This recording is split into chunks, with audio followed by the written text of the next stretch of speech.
Hello and welcome to You Need Art. I am Cindy Ingram, your host and the founder of Art Class Curator, the Curated Connections Library, and the Art Connection Circle.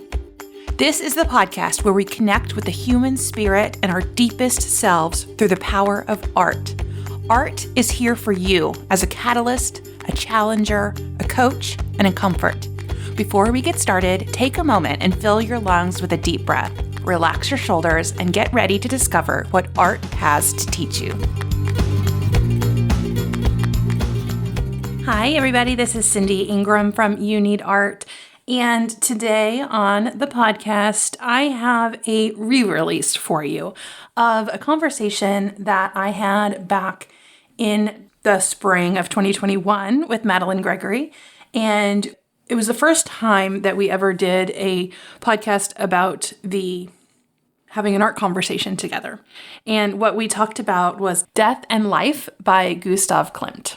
And it ended up being a two-part episode because after the first conversation, we realized we missed a lot of things. And the reason I wanted to re-release this episode is because it really was, at that time, the spark of what eventually led to the rebrand of the podcast to You Need Art. And I didn't want those episodes to get lost with our new listeners who might not be going back to the older episodes. So check out my conversation today with Madalyn talking about Gustav Klimt's art and life. And as always, if you want to look at the artwork, go ahead and head over to the show notes at artclasscurator.com and you can look at the picture there. But please do not look at the artwork while you're driving. Thank you very much for not doing that. Okay. All right, here is our first conversation about art and life.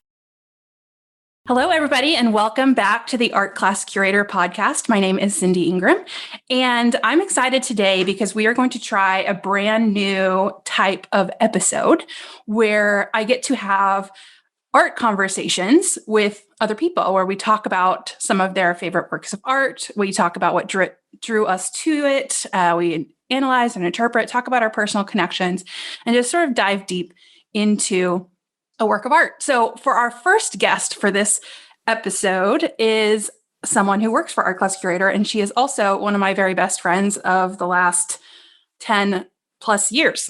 And it is Madalyn Gregory, and she is the project manager, sort of director of all things at Art Class Curator. She also is a brilliant writer, and so lucky to have you in my life, Madalyn. Thank you for joining me today. Oh, thank you. I'm super excited to be here, and I love you very much. So this is great.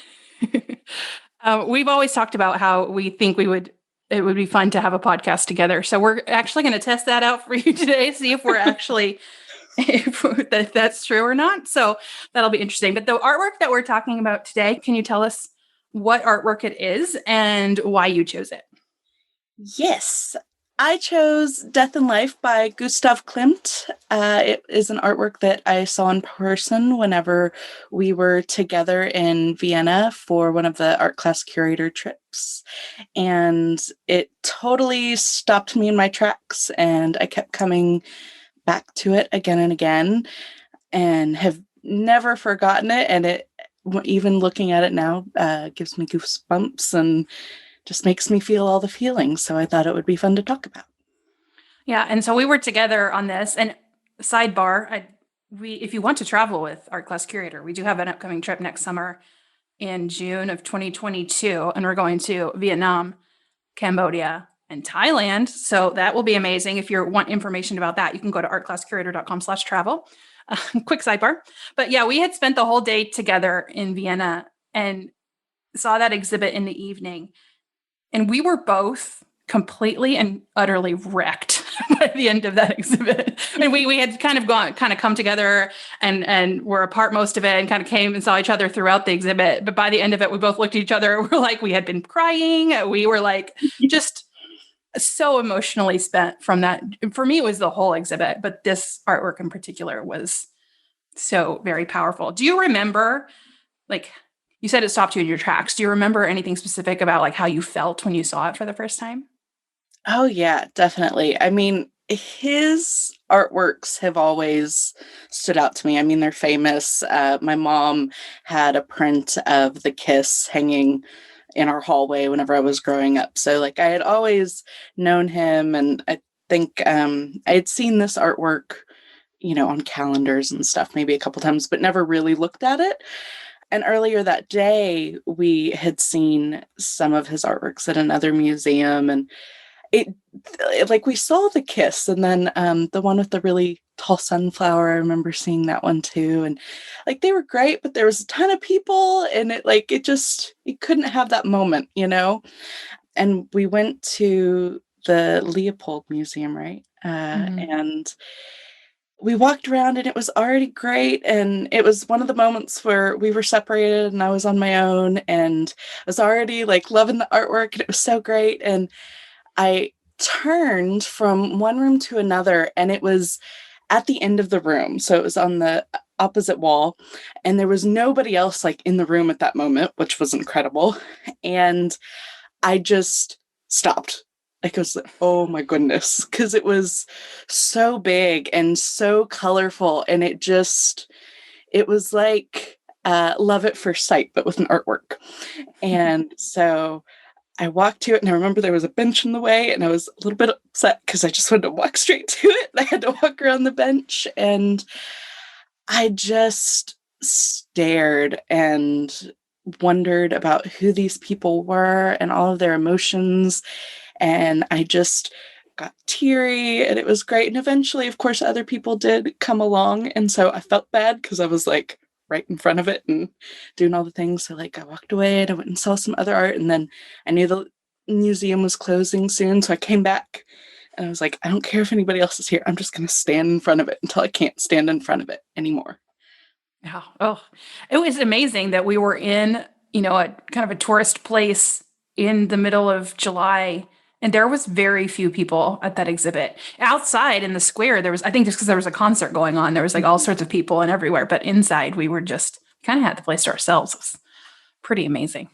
So let's describe it for someone listening. So if you are listening, we'll have the image on the show notes at artclasscurator.com/60. But if you're driving, please don't try to look at the artwork while we talk. When you're pulled over, you can look at it and then you can continue listening. I think we're going to also put the artwork in the image for the podcast image too. So you might be able to just see it in your podcast player, but I'm not 100% sure about that since this is the first time we're doing it. And depending on your podcast player too.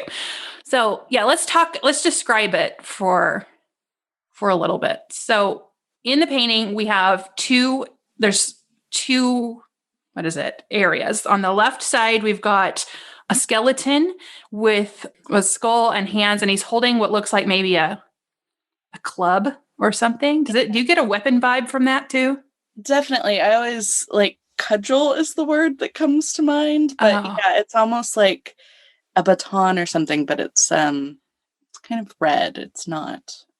Yeah, it almost looks kind of naughty, like KNOTTY, not NAUT. And he has a sort of like super creepy look on his face too, like he's super pleased to be there, like about to beat these people to death. That's the vibe I get from him. And then his body is so it's just the skull, his hands, his skeleton hands, the weapon thing, and then his body is really long and like maybe like a drapey fabric with blues, purples, blacks, greens, cool colors. I could have just said, and like these little cross designs. And then he does have skeleton feet down at the very bottom of that, but he's like really like long proportions, not like realistic proportions. Yeah, it's very wavy. So it's almost like the fabric is flowy, but there's no real movement to it. I really kind of want to keep interpreting him for a minute instead of just describing, or should we describe the rest? Well, both. let's describe what's on the right, even though it's a lot, but maybe just like a quick overview. Yeah, because you kind of need to know what else is going on besides just him. Okay, so on the right, we have sort of like I think it's like a family group. We have 1, 2, 3, 4, 5, 6, 7, 8, 9 people. 2 of them I almost didn't see. All like bunched together. So if you ever seen these Klimt ones where he just groups everyone together and everyone looks like they're sleeping. except for one has their eyes open. And then they're all sort of cuddled together. There's a lot of like, it's like they're in blankets almost, but there's a lot of different patterns and fabrics. And then we also have lots of different ages represented. So we have babies all the way up to an elderly woman. I think it's a woman. Yeah. And, every age in between. So that is pretty significant. And then, yeah, lots of patterns in a lot of warm colors, but there's also cool colors too. But the overall predominant, I would say, would be warm because the oranges and the reds are pretty strong. And then the background between, so they're separated in these two groups. And then the background is just like a black and gray, a little bit of blue, very painterly background. So that's the description. Did we leave anything out of the description? I think that's a good overview. Definitely details to get into, but yeah. And there's like a lot of wavy lines, lots and lots of wavy lines. Okay. So do we want to keep talking about sort of the emotional reaction or just start interpreting? Do you have any more emotional thing? Because we can talk about personal connections too later. Yeah, I think let's interpret and it'll come naturally. Okay. Start with that. Okay. So if you were my student, I would say, what's going on here? Oh, right. Okay. So excellent question, because I had lots of theories while I was standing in front of it. Yeah, so the skeletal figure on the left definitely immediately to me is a personification of death. And like you said before, like he looks like giddy to have all of these, living people in front of him, like, oh yes, I'm gonna go get all of them, and it's ha ha ha. Yeah, I can hear him cackling. Like he's a cackler for sure. Yes. And especially in person, like his eyes, even though they're dark, like they had a lot of depth to them, and that really came into like how I saw him looking at all of them. But I think, you know what? I didn't realize that eye thing because, you normally see a skeleton, you just see black in the eyes. But he actually has like some, I don't know if it's not really an eyeball, but it almost is like an eyeball. It's like gray with a little black in the middle. So it's it's almost personality. Like he has a pupil to, it's interesting. Yeah. Okay, so what's going on? I think that he is looking at them with glee, thinking about how they're all going to die either soon or someday. And for all of the like amalgam of people on the right, I had that same question. You said, it seemed kind of like a family group, but I don't know if they're a family or if they're, people that, live in the same place or, who are going to be dying soon or something like that. But I do get the sense that they're all related in some way. Mm-hmm. And of course, the girl who has her eyes open stands out among them because she's closest to the death figure and is looking at him, but her eyes are kind of angled to where it looks like one eye is looking at him and one eye is looking at us as the viewer. And, oh yeah, she stared into my soul. And she is doing it now too on my computer screen. She's creeping me out. And creepy.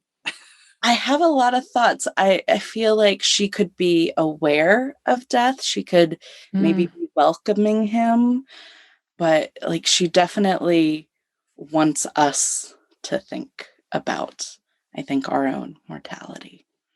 Oh, yeah.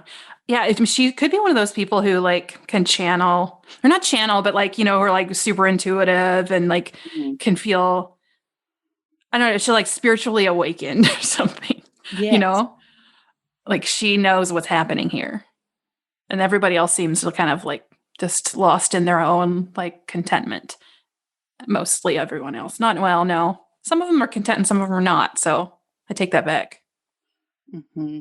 I also it's interesting because the skin tone of all of the women is pretty much the same. It's very pale.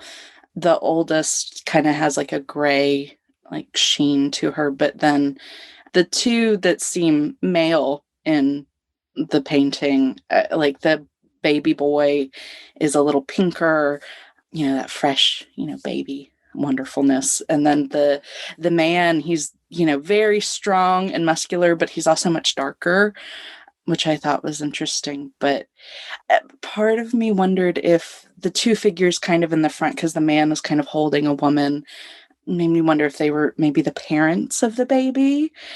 And they Hmm. seem like in grief, which, makes me wonder, like who did somebody in this group maybe already die and like everybody else is grieving? Like, is the baby maybe dead or is the woman on the side? Like, there's so many like interpretations I feel like we can make. Yeah, because I really thought that the woman at the top with the brown curly hair, I Mhm. thought she was the mother because she's Mm, just like she just looks so like blissed out cuddling with that baby. yes, new mom feels from Yeah. her, definitely.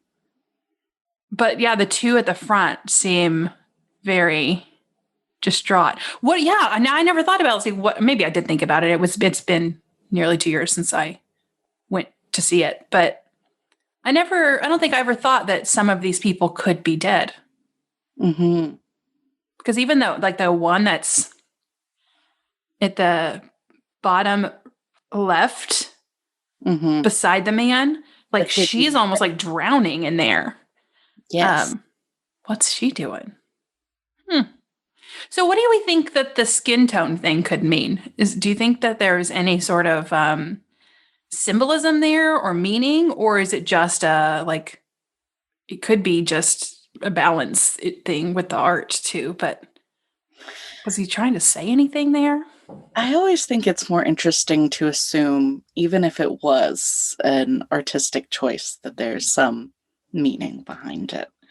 And yeah, I do wonder, maybe it had to do with who the artist, surrounded himself with or, thought depicted beauty or something. But I think the fact that the older woman is a different color too. I mean, I feel like maybe it has something to do with vitality or because we've also got like the rosy cheeks on the women, but it's different. Like the one with the long brown hair kind of has a blush going on, and then the one with her eyes open also has a very, very rosy cheeks. And so I almost wonder if that has to do with, how alive they are, or maybe that Yeah. how dead they are. Yeah, because the couple in the front, because even the skin color of the woman in the front, we don't see her face because she's kind of burrowed into the man, but her skin is kind of the more blue Hmm. ish. And there's blue in all of the skins, you can see that, but like hers is definitely blue enough to where you would call it blue, not just blue tints in it. Yeah, So sickly almost. yeah, so she could be dying too. Huh. And it makes me think, whenever we're grieving someone that is sick or dying or already dead, it feels like a part of us dies too. And the fact that, the colors of all these people are so different than, death on the left is, even in life, I think parts of us die. So maybe this is him, getting, even if they're not dead, he's getting joy off of like the tiny deaths that they are enduring. Hmm.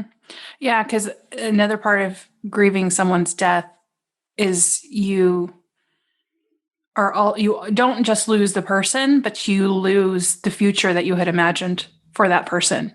You Hmm. lose, like if it's a child, you've lost the wedding and the graduation and the seeing who they're going to be and seeing how they grow.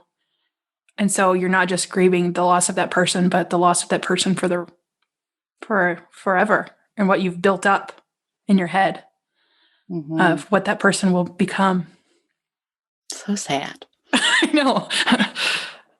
Yeah. I had written on the day, I think the day that I saw it that night, I was like, I have to remember all of these thoughts that I'm having. And I had written that death looked like. He was just super happy and waiting to bash you over the head. Uh, and, I think too that another thing I wrote was the maybe father figure or the man, like, the fact that he's so strong makes me wonder if like it's supposed to be like a protection thing. Mm. Like, and that kind of goes back to the colors of all of them. Like they're all very dainty, and even the baby is, even though he's got a little more color to him, like he's still a baby. He still needs protecting. So maybe like the color of the man's skin is also kind of like an armor of what he. Yeah, I love that too because he's also right in the center. And so, he right now he's drawing so much attention to him for me. And I don't know that he actually did in person. It might be just the angle then versus now. But he's right in the center. He's really muscular. He's got a different skin color and he's hunched over. But it's also like, it makes me think his shoulders are so hunched over, but they're also strong that he's carrying the weight of everybody there. He's feeling the burden of protecting all of these people. And they look so relaxed. They look so peaceful. And it's like maybe he's taking all of their negative feelings. He's taking all of all of that and just internalizing it for himself. And that could be something going on. Yeah. Because like you said, like they all generally look like very peaceful or sleeping, except for the older woman, I think, because everybody else's faces are kind of flat and like looking out, but she almost looks like she's praying. And, with age usually comes wisdom and knowledge. And like, I wonder, and the fact that she's kind of like over the pair, like she seems to me like she's protecting too. She almost looks like invisible.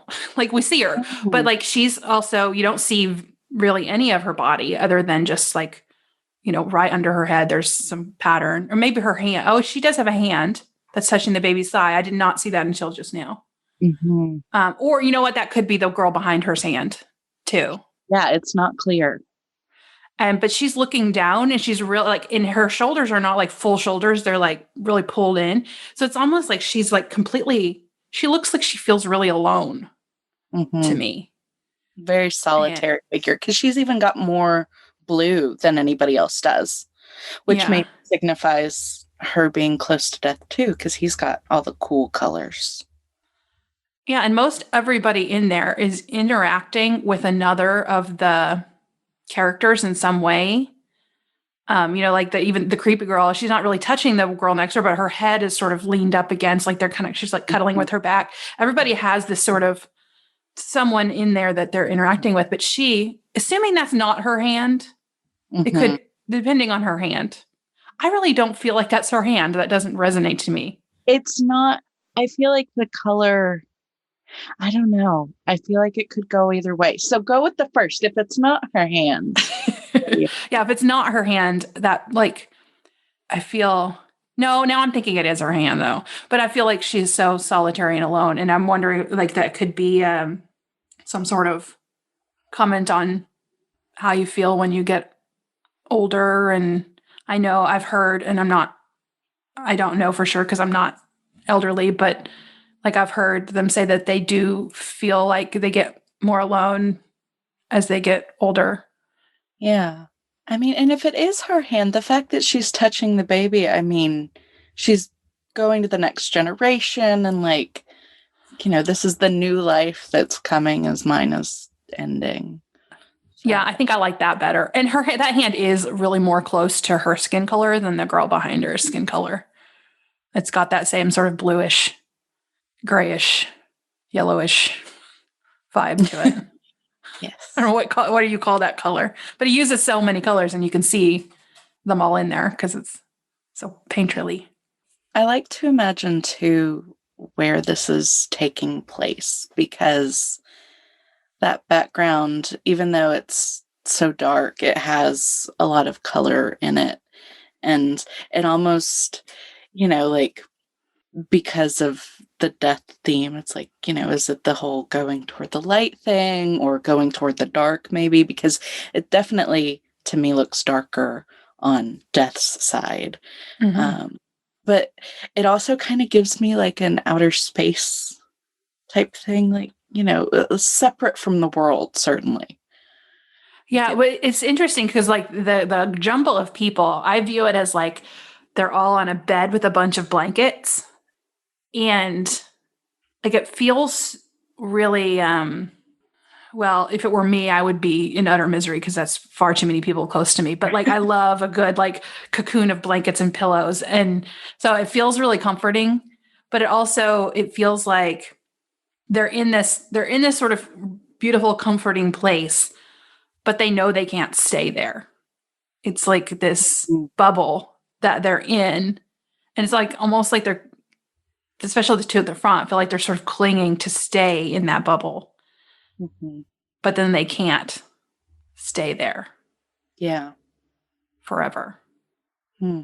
And it really, talking about that made me realize just how alone death is. I mean, he doesn't have anybody with him. All he's got Oh, is that like cold stick to hold on to. Like, yeah, like what would it be like to be the figure that's, got to end everybody's life? And, that, depending on how you look at it, I mean, is a necessary job. It's something that has to happen. So, what kind of personality would you have as that figure? I mean, he's we've talked about how like it seems like he's definitely choosing delight about ending people's lives, but maybe it's so interesting to me that he has so much personality and it's just a skull. But so much of how we interpret emotions is based on, facial mm. reactions and all the muscles and our skin and all of that working together. So, like, maybe it's not a cackling death. Maybe he, like, thinks and has accepted, like, his role in it all and is like, no, this is good because eventually, people have to die for new people to be born, and maybe he's not evil. It gives me evil vibes. Like maybe Yeah, it that's makes me my think. interpretation. Yeah, it makes me think of books I've read where that like death was a character, like Book Thief. Death is Mhm. the narrator. And then I read another one recently. It was called The Invisible Life of Addie LaRue, and the one of the main characters like he like steals people's souls, kind of. So he's death adjacent. So like he was kind of a similar like lonely death character. It's like you're never really clear, but it's like they have this. Both of them have this sort of loneliness in both of those books. This loneliness and also this like curiosity about the people that they're having to interact with, but they can't get too close. So they're like, it's almost like they're like these voyeurs watching and just like you get really connected. It's, you know what it's like? I'm going also, my brain is going in 6 different directions, but Do it's it. like when you're on social media and you're like friends with someone who you like met once, but you just watch their life and you feel connected to that person, and then you stop and realize you're like, I know so much about this person. I've literally met them once, but I know about their kids and I'm invested in it and I like their posts, and but it's like, but I still like don't really know them. That's kind of a weird place. I bet death feels weird about that, if death were a thing. Whenever you were talking about the books, it reminded me of one I read years and years ago too. It was part of a series. I don't remember the author, but it was called On a Pale Horse. And in that, like the death is like a job, but like whenever death dies, basically, whoever was the next person to be scheduled to die becomes death.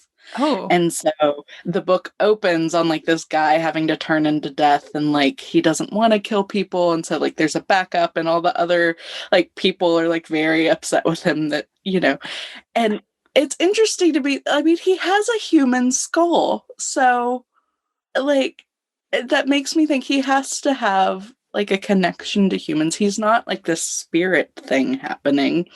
Like, Right. He was human once. yeah. Like, how Also made me long? think of the Santa Claus when you were saying that. That's how the movie, Mm, the next Santa Claus, becomes Santa Claus when they die. Next. Anyway, yeah. neither here nor there. But yeah. Oh, that would be a weird transition from being a human to being death. Yeah. And how, I mean, even, humans that are alive, like, if you're, if anything has taught us, this year of, being solitary and quarantining and all that. I mean, whenever you're alone or whenever you're, just with the same people in your house, like, it changes who you are. So if Mm. he's, just this one person, then, I mean, that it doesn't take long for you to change in new and unexpected ways, and especially That's if true. you're taking life. So hmm, Huh. I feel a little more connected to death. Yeah. And also, yeah, now I thought about that and I looked at him again and I looked at his position and I'm like, well, how can I read that sort of evil cackling thing differently? It almost then he transformed into this like really shy kid. Like my daughter's on and plays softball and she's really, really shy. But that's like her standing to the side, like holding her little softball bat and like wanting to be a part of it, but she doesn't really know fully how to engage. She's just so shy. So maybe that's what death is. Maybe he's just like standing to the side, like, hi guys. Oh my Feeling goodness! alone.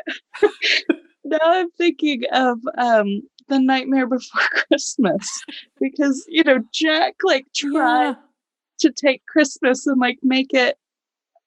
He wants to have that joy and that color and all of that, but he can't, and like he messes it up because it's not his. Like, Oh. yeah, like he maybe death remembers what it's like to be alive, and like you were saying, like that voyeur aspect, but he can't have it again. And there's always going to be a separation. I really like how we're bringing in, connections to other things in our lives. And I think this is a really important lesson for teachers to realize like all of your students are going to see different things because they've read different books, they've seen different movies, they've had different experiences in their lives. And your brain is constantly looking for those connections. And so, to books and movies and life experiences. And that's something that we can learn from each other and our students can learn from each other too. And there's a lot of power in that. Yeah, I think it's definitely worth leaning into, because I mean, it's all art at the end of the day, the books and the shows, and Mm. even, the Vines and the TikToks. I mean, my kids know Vines that Vine wasn't even a thing whenever they were, coming of age and like had phones and stuff, but they still know Hmm. the ones that like I heard whenever I was a teenager. So I think the connection is always going to be there, and there's a timeline. Like, nothing is new, right? And Hmm. to be able to, for them to see those connections and see and have that validated, I think will just make them connect to art all the more. Yeah, and two, these are big themes, death and life. And so artists throughout time, whether they're authors, whether they're visual artists, whether they're dancers, they deal with these big themes. And so it's just innately human for us to question and think about these things. And art allows us a place to do that. Hmm. So I think we could, between the two of us, continue to talk about this artwork for another 30 minutes. I feel like we could go on forever. But I also, and then looking at it knowing there's a lot more interpretations to be had here if we had a whole group of kids. But I want to talk about sort of the personal connection aspect to it. That what do you think drew you to this in terms of how you connect to it? And what sort of lesson or message do you think that it gave you after you had that experience? Great question. So on that day that we went, like, it was already a very emotional day for me. We had gone to this monastery that was just gorgeous and had these breathtaking views. And so, I was already like in a mindset of that. But then there was, drama going on back home that had me very emotional. So, I think sometimes whenever you're in a more vulnerable place, like you never know what Mhm. that day is going to be or what, that artwork is going to be or the book is going to be or what have you. But, I think it was the right artwork at the right time to really help me zoom out and remember that whatever happened with, the situation that was going on at the time or wherever I was in life or in the world, like, we have this ticking clock and, to really embrace the joy, but also embrace the pain. And I have a post-it taped to my mirror that says, "You are going to die, maybe today." And it's super morbid, and my kids are like, "What the heck?" But, you know, is in the same line of thought as, Memento Mori and, Seize the Day and all that, because remembering that makes it really easy to let go of the traffic jam or, Mm. the avocado that went bad that I wanted to put on my toast in the morning or, like it really helps to zoom out and to think about what's important and what matters and, you know, embrace the fact that you're not going to be here forever and enjoy all the colors, the cool ones and the warm ones. And I think, to connect with the people around you as much as you can. And, you don't have to be the guy in the middle carrying it all. You can, share the pain. They could all bring their power and their strength to carry the group forward. And yeah, so I think it's super powerful and I loved it. And I have to say, you always kind of whenever you introduce yourself on the website or anywhere else, you always say that it is your hope to make a student cry looking at artwork because they Yeah. connect with it so deeply. And I mean, I was never in your classroom, but I've certainly been in the classroom of Art Class Curator, and this moment happened because of you. And goodness knows I cried a lot. So I Yeah, we think you both have did. succeeded. Oh, uh, excuse me yeah. while I go cry in the corner. Um, yeah, I don't think there could be anything I could ever add to what you just said to make it any better or any more insightful. It was gorgeous. It was so good. Thank you, Yeah. Gustav Klimt. Yes. Yeah, I guess he had a big part in it too, Yes. for sure. But yeah, my experience was I had this. I feel I just that was so good that I'm like I don't want to share my experience. It was not nearly as good as that. It was not. That's So you can't okay. compare. There is a spectrum of art connections, and all of them matter. Yeah, mine was not just. It was an amalgamation of the entire exhibit for me, and I don't know what it was, but it was an exhibit of Vienna. And actually just recently talked about this in a podcast episode, so excuse me if you already heard that one. But it was Vienna, like 1900 and 19 something or other, like 40, I don't remember, but it was like early 1900s. And so the art was getting, as you went through the exhibit, the art was getting more and more abstract. And so at first and then modern art, they spent so much time painting people. And so there was just portrait after portrait after portrait. Most of them were not people, it was just, people that were in the artist's lives. And so I was watching them get more abstract. They were getting more emotional as they were getting more abstract because the colors and the shapes and all of that were starting to play a bigger role. And then I just had this instinct to start taking pictures of all the faces really close up. And so I just kept doing that. And I'm like, why am I doing this? And so, but then I became more in tune with all the faces. And so as I'm going, like there was one that I just like it took my breath away because I'd been so tuned into all these faces. And then one hit me that was like, I don't remember what the artwork is. I'll have to go see if I can find it. I know I have a picture of it, but it was like the eyes were just black and hollow. And the face, I think it was an Egon Schiele now that I think about it, but it was like really like bony in the face. And I just lost it at that moment because it was like almost like the face had gone. And I think that's why in this painting, I was really focused on Death's face and on that one that was staring at us faces. Cause I was so like into faces, that exhibit. Mm. And I don't know that I fully ever processed why the faces were so important to me then. I do have moments in my life, and I wish I had a word for this, and I feel like there probably is a word for it, but that moment where you look at a person like walking down the street or in a car that's driving by you, and you just have this like overwhelming sensation that their inner life is just as deep and meaningful and powerful as your inner life. And then you look around and you see there's 30 people near you, not anymore because of the pandemic, but like in your like every single one of these people have this inner life that is so like intensely powerful for that person. And that there's just millions of those like little universes in this world. And so I think that's probably what it was. So I guess that is pretty big.